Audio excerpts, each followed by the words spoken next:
Բարև ձեզ հարգելի հեռուստադիտողներ, մենք շարունակում ենք մեր աշխատանքը Պոլիտիկեմի YouTube-յան ալիքի եթերում, այսօր աշխատանքային օր է եւ մենք ձեզ ենք ներկայացնում օրվա մամուլի կարևորագույն հրապարակումները եւ այսպես երեք ազգային ժողովի փոխնախագահի տեխնացու Հայկ Կոնջորյանի թեման քննարկելու ժամանակ նրա կնոջ կողմից կառավարվող հայ փոստի թեման շատ շրջանառվեց։ Ժողովուրդ օրաթերթը հիշեցնում է, որ 2020 թվականից, երբ հայ փոստի կառավարումն անցավ պետությանը, ընկերության ֆինանսական պատկերը շարունակում է վատթար մնալ։ Օրաթերթի տեղեկություններով այս ժամանակահատվածում հայփոստը կուտակել է շուրջ 4 միլիարդ դրամի վնաս, ինչը լուրջ հարցեր է առաջացնում պետական կառավարման արդյունավետության վերաբերյալ։ Ինչպես հայտնի է, Էդուարդո Էրնեկյանից վերցվեց հայփոստը եւ հանձնվեց կառավարության կառավարմանը։ Հիշեցնենք, որ հայփոստի գլխավոր գործադիր տնօրենն է 2024 թվականից Շուշան Ալեքսանյանը, Հայկ Կոնջորյանի կինը։ Նրա ամսական աշխատավարձը 3.6 միլիոն դրամ է, կամ շուրջ $10,000։ Տնտեսագիտության պարզ կանոնն ասում է, եթե ընկերության ավելի շատ ծախսում, քան վաստակում է, ուրեմն այն աշխատում է վնասով։ Դա կարող է պայմանավորված լինել ուռճացված վարչական ծախսերով, բարձր աշխատավարձերով, գործուղումներով կամ պարզապես բիզնեսի զարգացման արդյունավետ ռազմավարության բացակայությամբ։ Տնտեսագետ Մեսրոպ Արաքելյանի ձևակերպմամբ սովորաբար նման իրավիճակներում մասնավոր ընկերությունները կանգնում են երկու ընտրության առաջ, կամ սնանկանում են, կամ հիմնադիրը լրացուցիչ ներդրումներ է կատարում պարտքերն ու վնասները ծածկելու համար։ Հայփոստի դեպքում սակայն իրավիճակն այլ է, հիմնադիրը պետությունն է, իսկ վնասների բեռը հարկատուների ուսերին։ Դրա վառ ապացույցը կառավարության 2024 թվականի որոշումն է, որով պետական բյուջեի հաշվին հայփոստի կապիտալը համալրվել է մոտ 2 միլիարդ դրամով։ Փաստացի, պետական միջոցներով փակվել է ընկերության ֆինանսական բացերը, սակայն ինչպես ցույց է տալիս արդյունքները, դա չի հանգեցրել վնասների դադարեցմանը։ Գիտեք, երեք իշխանության տարբեր ներկայացուցիչներ արդարանում էին, իրենց բարեկամի, հարազատի, ընտանիքի անդամի այս կամ այն պետական պաշտոնում կամ պետական մասնակցությամբ ձեռնարկությունում պաշտոնի նշանակվելու մասով, ասելով, թե բա գիտեք, այս մարդիկ այսպիսի մասնագետներ էին 10 տարի առաջ, նրանք ավելի բարձր աշխատավարձեր էին ստանում։ Բայց բոլորի կենսագրությունը, որ նայում ես, հատկապես հայտարարագրերը, տեսնում ես, որ 2018-ին, երբ դարձել են падգամավոր կամ նախարար, իրենց վիճակը այդպեսին չէր։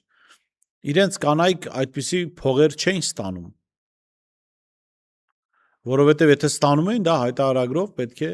տեսանելի լիներ, իսկ դա տեսանելի չէ այդ պաշտոնական փաստաթղթում։ Հրապարակ օրաթերթը գրում է. ՔՊ-ում բուռն քննարկումներ են, թե ազգային ժողովի որ մշտական հանձնաժողովների նախագահությունն է պետք առաջնահերթությամբ ստանձնել, որ ռազմավարական եւ առանցքային հանձնաժողովները չթողնել ընդդիմադիրներին։ Բանն այն է, որ Դոնթի բանաձևով, եթե խորհրդարանում ձևավորվում է առավելագույն քանակի 12 հանձնաժողով, ինչպես նախորդում, ապա 3 հանձնաժողովի նախագահությունն անցնում է ուժեղ Հայաստան խմբակցությանը, մեկը Հայաստան դաշինքին։ Իսկ հանձնաժողովները խմբակցությունների միջև բաշխվելու են հետևյալ ընթացակարգով. առաջինը ՔՊ-ն է 2 հանձնաժողով ընտրելու, հետո ուժեղները 1, հետո նորից 2-ը ՔՊ-ն, 1 ուժեղներ, իսկ վերջինն անցնելու է Հայաստան դաշինքին, որը ի դեպ որոշում ունի հրաժարվել նախագահությունից։ Այդ դեպքում տվյալ հանձնաժողովն էլ կղեկավարի ՔՊ-ն։ Մեր տեղեկություններով մի քանի օր է ՔՊ-ում բուռն քննարկումներ են, առաջին հերթին որ 2 հանձնաժողովը վերցնել, պետաիրավականն ու արտաքին հարաբերությունների հանձնաժողովը, թե վերջինի փոխարեն պաշտպանության հանձնաժողովը։ Ազգային ժողովի արդեն նախկին նախագահ Ալեն Սիմոնյանը կարծես դժվարությամբ է հաշտվում ինչպես պաշտոնազրկման, այնպես էլ թիմից աստիճանաբար առանձնացվելու հանգամանքի հետ։ Ժողովուրդ օրաթերթի ՔՊ-ական աղբյուրները փոխանցում են, մինչ արձակուրդ մեկնելը Սիմոնյանը դիմել է վարչապետի պաշտոնը զբաղեցնող Նիկոլ Փաշինյանին եւ խնդրել իրեն աշխատանքի տեղավորել կառավարությունում։ Ըստ այդմ նա ցանկություն է հայտնել նշանակվել փոխվարչապետ կամ Միացյալ Թագավորությունում Լոնդոնում Հայաստանի դեսպան։ Սակայն Ժողովուրդ օրաթերթի կառավարության մոտ կանգնած աղբյուրները փոխանցում են, որ Նիկոլ Փաշինյանը կտրուկ մերժել է այդ առաջարկները եւ Ալեն Սիմոնյանին հորդորել գնալ արձակուրդ եւ հանգստանալ։ Ալեն Սիմոնյանը մեծ մոլորության մեջ էր ամենայն հավանականությամբ, ինքը կարծում էր, թե ՔՊ-ում այնպիսի առանցքային դերակատարում ունի, հեսա որ ազգային ժողովի նախագահի պաշտոնը չտվեցին, մանդատը վայր է դնելու եւ քաղաքացիական պայմանագիրը փլվելու է։ իշխանության հիմքերը սասանվելու են եւ Նիկոլ Փաշինյանը գնալու է ոտնն ընկնի, ասի արի գոնե փոխվարչապետ դարձի։ Այս մարդիկ 8 տարի է իշխանության են, չեն հասկացել, որ Նիկոլ Փաշինյանը աշխարհաքաղաքական ուսապարկ է, աշխարհաքաղաքական ծրագրի գլխավոր ուսապարկն է, իսկ իրենք այդ աշխարհաքաղաքական ուսապարկի ուսապարկերը իրենք որևէ էական դերակատարում չունեն իշխանության մեջ, իրենք չեն կարող իրենցով պայմանավորված գործընթացներ սկսել, իրենք չեն կարող փոխել իշխանության ուղղությունը, իրենք չեն կարող ընթացքը դանդաղեցնել կամ արագացնել, որովհետև իրենք քաղաքականապես ոչ մի բան են։ Եվ այս առումով դժվար չէ չհասկանալ Նիկոլ Փաշինյանին, գլխավոր աշխարհաքաղաքական գլխավոր ուսապարկին, մարդը տեսնում է, հասկանում է, որ ամեն ինչ իրենով է կառուցված, այս բոլորը իրենով են դարձել պաշտոնյաներ, պատգամավորներ, նախարարներ, մարզպետներ եւ այսպես շարունակ։ Եթե որևէ մեկը կարող է փորձել իրեն շանտաժանել, պատժվելու է, եւ Ալեն Սիմոնյանը այո, պատժվելու է ըստ ամենայնի, եւ գուցե իրեն խելոք դրսևորի, օրինակ ընդդիմադիրներին սկսի ամեն օր հայել հասարակության վրա, ով Նիկոլ Փաշինյանը քննադատի աճ ցախ թքի մարդկանց վրա, գուցե այդ դեպքում Փաշինյանը ներողամտորեն մոտենա եւ ինչ որ պաշտոն այնուամենայնիվ առաջարկի իրեն։ Ընդդիմադիր դաշտում ինչպես պարզվում է իրավիճակը այնքան էլ համերաշխ չէ, որքան այն ներկայացվում է հանրությանը։ Ժողովուրդ օրաթերթի տեղեկություններով վերջին շաբաթներին լուրջ լարվածություն է հասունացել Հայաստան խմբակցության ներսում, իսկ հակասությունների առանցքում հայտնվել է պատգամավոր Աղվան Վարդանյանը։ Ժողովուրդ օրաթերթի աղբյուրների փոխանցմամբ Վարդանյանի եւ խմբակցության պատգամավոր Մեսրոպ Մանուկյանի հարաբերությունները զգալիորեն սրվել են։ Բանն այն է, որ դեռևս խորհրդարանական ընտրություններից առաջ եւ ընտրական գործընթացի ընթացքում Վարդանյանը թիմակիցների հետ քննարկել է Մանուկյանի վերաբերյալ տարբեր տեղեկություններ, նրա մասին պատմել տարաբնույթ դրվագներ եւ փոխանցել ներքին բնույթի ինֆորմացիա, որոնք բացասաբար կարող էին ազդել Մեսրոպ Մանուկյանի քաղաքական կարիերայի վրա։ Սակայն ինչպես պնդում են Ժողովուրդ օրաթերթի զրուցակիցները, այդ խոսակցությունների մի մասը հասել է հենց Մեսրոպ Մանուկյանին։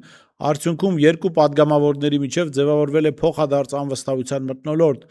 որը ժամանակի ընթացքում վերածվել է բացահայտ լարվածության, բայց սա ներքին հակասությունների միայն մի մասն է։ Ժողովուրդ օրաթերթի տեղեկություններով խմբակցության որոշ ներկայացուցիչներ դժգոհ են նաև Աղվան Վարդանյանի պատգամավորական մանդատ ստանձնելու որոշումից։ Նրանք համարում են, որ Վարդանյանն իր խոստումը պետք է պահեր, մանդատից հրաժարվեր։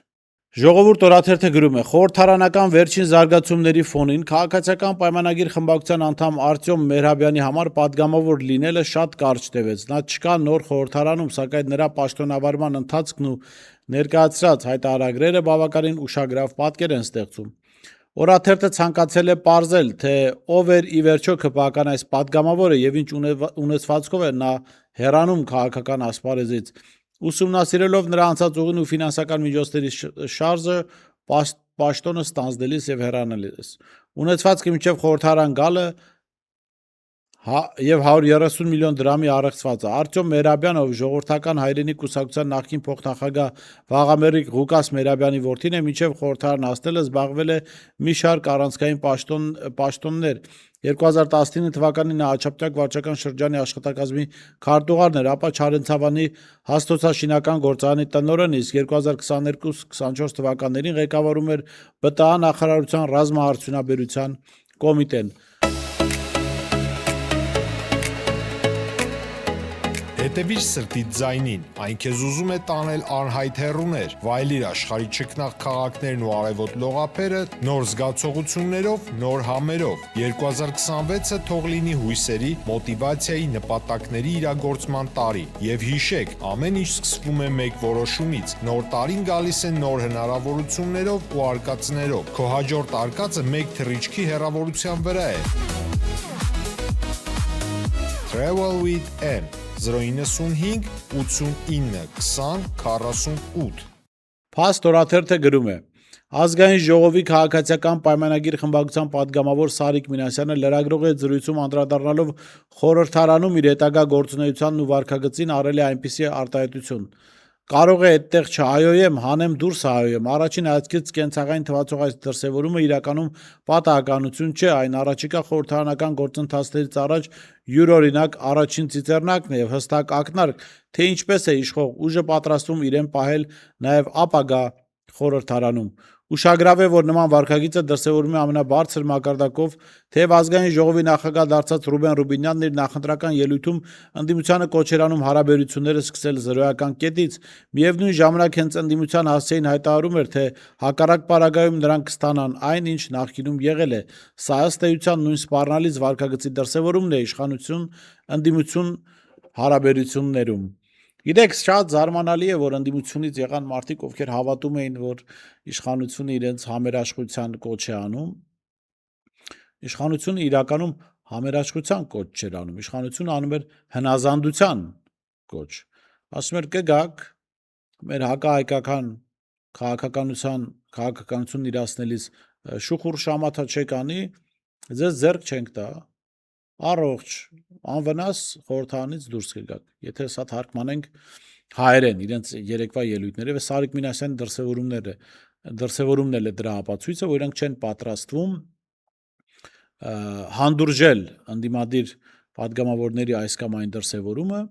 Իհարկե, ընդդիմադիր падգամավորները քաղաքակիրթ ձևով պիտի հանդես գան, բայց խոսքը քաղաքակրթության մասին չէ, սրանց ուզածը քաղաքակիրթ բանավեճը չէ, սրանց ուզածն այն է, որ ընդդիմությունը լռի, երբ դա իրենց պետք է, եւ չխոսի բաներ, որը իշխանությանը պետք չէ։ Թե ինչպես կդրսևորի իրեն ընդդիմությունը, կարծում ենք սրա մասով ժամանակը ցույց կտա։ Ժողովուրդ օրաթերթը գրում է. Հայաստանի ամենահայտնի զբոսաշրջային կենտրոններից մեկը Ծաղկաձորը այս օրերին հազարավոր զբոսաշրջիկների է ընդունում, սակայն քաղաքի այցեքարտերից մեկին Ճոպանուղի տանող ճանապարհին բացվում է մի պատկեր, որը դժվար է համատեղել զբոսաշրջային կենտրոն հասկացության հետ։ Օրաթերթի նկարանած կադրերը փաստում են, որ դեպի Ճոպանուղի տանող ճանապարհը գտնվում է անմխիթար վիճակում, փոսերով քանդված եւ տեղ-տեղ գրեթե անանցանելի դարձած ճանապարհը ոչ միայն անհարմարություն է պատճառում քաղաքացիներին եւ զբոսաշրջիկներին, այլև վնասում է մեքենաները եւ վտանգավոր իրավիճակներ ստեղծում երթևեկության համար։ Առավել զարմանալի է, որ այս ամենը տեղի է ունենում հենց տուրիստական ամենաակտիվ սեզոնի ընթացքում, երբ Ծաղկաձորեն այցելում հազարավոր հայ եւ օտարերկրյա զբոսաշրջիկներ։ Փաստացի Հայաստանի զբոսաշրջային կարևորագույն ուղղություններից մեկի առաջին տպավորությունը ոչ թե բարեկարգ քաղաքն է, այլ տարիներով անուշադրության մատնված ճանապարհը։ Այսօր այսքանն ենք առանձնացրել օրվա մամուլի հրապարակումներից, կհանդիպենք վաղը։